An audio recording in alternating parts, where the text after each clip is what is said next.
आयुष्यात घडणाऱ्या त्रासाला कंटाळून किंवा आलेल्या अडचणीला सामोरं न जाता शरणागती पत्करून आलेल्या संकटांना तोंड न देता घाबरून बसून केलेल्या कर्माची स्वतःला प्रायश्चित्त म्हणून शिक्षा करून घेण्यामध्ये काही माणसं खूप पुढे जातात आणि मग अशी माणसं स्वतःवरचा त्यांचा नियंत्रण सुटतो, स्वतःवरचा ताबा सुटतो आणि ते जीव देतात, आत्महत्या करतात. पण हा किती मूर्खपणाचा विचार आहे याबद्दल संत तुकाराम महाराजांनी देखील त्यांच्या अभंगामधून सांगितलं. संत तुकाराम महाराजांनी देखील कशा प्रकारे तुम्ही जर आत्महत्या केली, जीव दिला, तर मरण मागितलं तर किती वाईट आहे, त्याचे परिणाम किती वाईट भोगावे लागतात हे सांगितलं. कारण तुम्ही जाता कदाचित काही फरक पडणार नाही, परंतु तुमच्या मागं जे कोणी आहेत त्यांचा विचार थोडासा करा. माणूस सामाजिक प्राणी आहे, कौटुंबिक त्याला आधार असतो. जेव्हा एखादी कुटुंबातली करती सवरती सर्वांना प्रिय असणारी व्यक्ती अशी जर आत्महत्या करून निघून जात असेल तर त्यावेळेस त्या कुटुंबावर, त्या व्यक्तीच्या पाठीमागं असणाऱ्यांच्या मनावर, त्यांच्या आयुष्यावर किती खोलवर परिणाम होत असतील याचा विचार करा. तुम्हाला काय अधिकार आहे की त्यांच्या आयुष्याशी, त्यांच्या भावनांशी खेळण्याचा? म्हणून संत तुकाराम महाराज या जीव देणाऱ्यांविषयी अत्यंत वाईट अशी काय काय कर्म घडतात हे सांगतात. ते म्हणतात, न लगे द्यावा जीव सहजची जाणार, आहे तो विचार जाना काही, मरण जो मागे गाढवाचा बाळ, बोली जे चांडाळ शुद्ध त्यासी, तुका म्हणे कई होईल स्वहित, निधान जो थित टाकू पाहे. एवढ्या सुंदर शब्दांमध्ये संत तुकाराम महाराजांनी कशा प्रकारे आत्महत्या केल्यावर तुमचं पतन होणार आहे न की तुमची उन्नती होणार आहे हे सांगितले. तुमच्या आयुष्यामध्ये आल्यानंतर तुम्ही ज्या काही चांगल्या गोष्टी करत आहात त्या चांगल्या गोष्टीची तुम्हाला साथ निश्चितच लाभणार आहे. माणसाचं आयुष्य जर म्हणलं तर त्यामध्ये अनेक चढउतार आले, अनेक गोष्टी आल्या, कधी तुम्हाला आवडणाऱ्या असतील, कधी न आवडणाऱ्या असतील. आयुष्यामध्ये आल्यानंतर असे अनेक निर्णय घ्यावे लागतात की जे आपल्या मनाविरुद्ध जाऊन निर्णय आपण घ्यावे लागतात. बऱ्याच वेळेला एवढी मोठी संकट येतात की असं वाटतं की हा जीवच नको. पण त्या संकटाला भिवून जर आपण पळू लागलो तर कसं होईल? माणूस म्हणून आपल्या अंगावर असं जर विचार येत असतील, आपल्या मनात असे विचार येत असतील तर आपण मूर्ख आहोत. म्हणून काही सरळ माणसांनी जीव द्यावा ही गोष्ट नाही. ठीक आहे, अनेकांना अनेक अडचणीला सामोरं जावं लागतं, संकट खूप मोठे असतात, जगणं असह्य होतं, परंतु काहीतरी विचार करून जगावंच लागत असतं. कधी कधी स्वार्थी होऊन देखील जगावं लागत असतं. इतरांसाठी का आपण म्हणून जीव द्यायचा? आपला जीव काय एवढा थोडा हलकाच आहे की आपण इतरांनी काही त्रास दिला म्हणून तो सहज देऊन टाकावा? आणि जीव दिल्यानं, आयुष्य संपवल्यानं प्रश्न मिटत नसतात, प्रश्न वाढत जातात. त्यासाठी आपण त्या प्रश्नांना उत्तर दिलं पाहिजे, संकटांना धैर्यानं सामोरं गेलं पाहिजे. हीच शिकवण आपल्या संतांनी दिली. म्हणून आपला महाराष्ट्र श्रेष्ठ आहे की अशा प्रकारची संतांची भूमी आपल्या महाराष्ट्राला ओळखलं जातं आणि आपण ह्या भूमीमध्ये राहतो, वास्तव्य करतो. पण आपण भरकटत चाललो आहोत. आपल्याला अनेक गोष्टी पाश्चात्यांच्या संस्कृतीप्रमाणे कराव्या वाटतात. आपण संतांचे विचार, हरिनामाचा जप ह्या सगळ्या गोष्टी विसरून गेलोत. संतांनी प्रत्येकाला, प्रत्येक समाजाला, प्रत्येक व्यक्तीला दिशा देण्याचंच काम केलेलं आहे. वाईट दशेमधून बाहेर काढून योग्य दिशा देण्याचं काम जर कोणी केलं असेल महाराष्ट्रात किंवा ह्या भारतात तर संतांनी केलेलं आहे.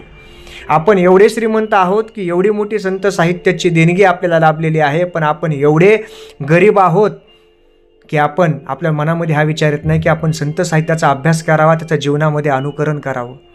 आपल्या एवढे मूर्ख कोणी नसतील, कारण आपण संतांचा अभ्यास करत नाही. वाईट गोष्टीमध्ये लगेच आपलं लक्ष जातं, परंतु चांगल्या गोष्टीसाठी संतांच्या अभ्यासामध्ये, त्या आयुष्य, त्या जगण्यामध्ये आपलं लक्ष लागत नाही. संत तुकाराम महाराज म्हणतात, न लगे द्यावा जीव सहजची जाणार. हा जीव देऊन काहीच उपयोग नाही आहे, द्यायची काहीच गरज नाही, कारण एक ना एक दिवस तो सहजच जाणार आहे. आम्ही तो रोखू शकणार नाहीत. मग का तुम्ही हा विचार करता की जीव द्यावा लागणार, आपण जीव द्यावा? संकटांना सामोरं जा, धैर्यानं लढा, परिस्थितीवर मात करा, तुमचा विजय निश्चित आहे. आहे तो विचार जाना काही, मरण जो मागे गाढवाचा बाळ. जो विचार मनामध्ये येतो ना, हा सोडून द्या मरणाचा. आणि जो मरण मागतो ना देवाला, तो कोण आहे तर तो गाढवाचा बाळ आहे. म्हणजेच काय तर अतिशय वाईट माणूस आहे, जो निर्बुद्ध आहे, ज्याला कसल्याही प्रकारची अक्कल नाही, असा तो आहे. त्यानं आयुष्याचा सामना करायला पाहिजे, न की असल्या गोष्टीसाठी त्यानं पळून जाऊन आत्महत्या करावी, आपला जीव द्यावा. बोली जे चांडाळ शुद्ध त्यासी, अशा लोकांना काय म्हणावं तर शुद्ध भाषेमध्ये अशा लोकांना शुद्ध चांडाळ म्हणावं. चांडाळ अशुद्ध असतात, परंतु हे शुद्ध चांडाळ आहेत, म्हणजे चांडाळांपेक्षा देखील हीन वृत्तीची माणसं आहेत जे आत्महत्या करतात किंवा स्वतःचा जीव देतात.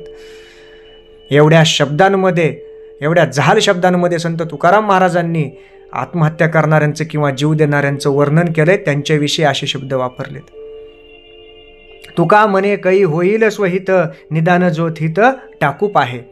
शेवटच्या ह्या वाक्यांमध्ये संत तुकाराम महाराज कशा प्रकारे आपल्याला दिशा देतात आणि आपला मनामधला वाईट विचार दूर जाण्यासाठी काय सांगतात, तर ते म्हणतात की जो देवाला मरण मागतो ना, त्याला हे कसं कळत नाही की हा जो देह आहे, हे जे शरीर आपल्याला मिळालेलं आहे ना, हा अमूल्य ठेवा आहे. सहजासहजी मिळणारं शरीर नाही हे. ह्या शरीराला सुख दुःख भोग सर्व यातना ह्या सहनच कराव्या लागतील, त्याशिवाय हे शरीर मजबूत कसं होणार. जसं सोन्याला सुद्धा स्वतःला शुद्ध करून घ्यायचं असेल, शुद्धतेची कसोटी जर पूर्ण करायची असेल तर स्वतःला तापून सलाखून घ्यावं लागतं. तसंच माणसाचं आयुष्य आहे. तर ह्याला कसं कळत नाही की हा देहरूप आहे आणि हा अमूल्य ठेवा जर आपल्याला असाच राहिला, हा जर ठेवा असा राहिलाच नाही तर मेल्यानंतर देखील याचा काहीही उपयोग होणार नाही, याच्यापासून कसलंच हित होणार नाही आपलं. उलट आपण जिवंत राहून परिस्थितीवर मात करू शकू, आपण जिवंत राहून संतसेवा करू शकू, चांगल्या गोष्टीच्या आपण अधीन जाऊ, हरिनामाचा जप करू. ह्या सर्व गोष्टी करून आपण आपलं चित्त, आपलं मन चांगलं करू शकतो. म्हणून प्रत्येकच गोष्टीवर किंवा आलेल्या अडचणीवर मरण मागणं किंवा मरण स्वीकारणं हा उपाय नसून त्या गोष्टीला धैर्यानं सामोरं जाणं, त्याच्यावर मात करणं ही खरी काळाची गरज आहे.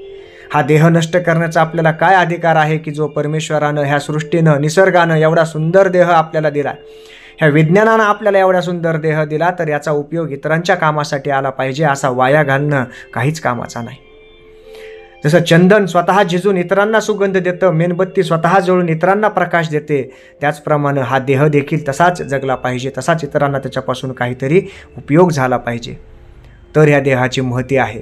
आणि असाच देह हा ईश्वराला देखील आवडत असतो. संतांच्या देखील सानिध्यामध्ये गेल्यानंतर अशाच प्रकारचा आपल्याला जीवनाची दिशा कळत असते. पण आपण वाईट मार्गाला जर लागलो तर या कोणत्याच गोष्टीपासून आपल्याला काहीच फायदा होणार नाही. म्हणून योग्य वेळी योग्य निर्णय घेणं आणि आपल्या निर्णयावर व्यवस्थित काम करून चांगलं जीवन जगणं, आपला उपयोग आपल्या कुटुंबाला, समाजाला, देशाला, राष्ट्राला, धर्माला, सर्वालाच जर झाला आणि आपण एक व्यक्ती म्हणून चांगलं बनून राहिलोत तर यापेक्षा दुसरं सुंदर काय असेल. जय जय रामकृष्ण हरी.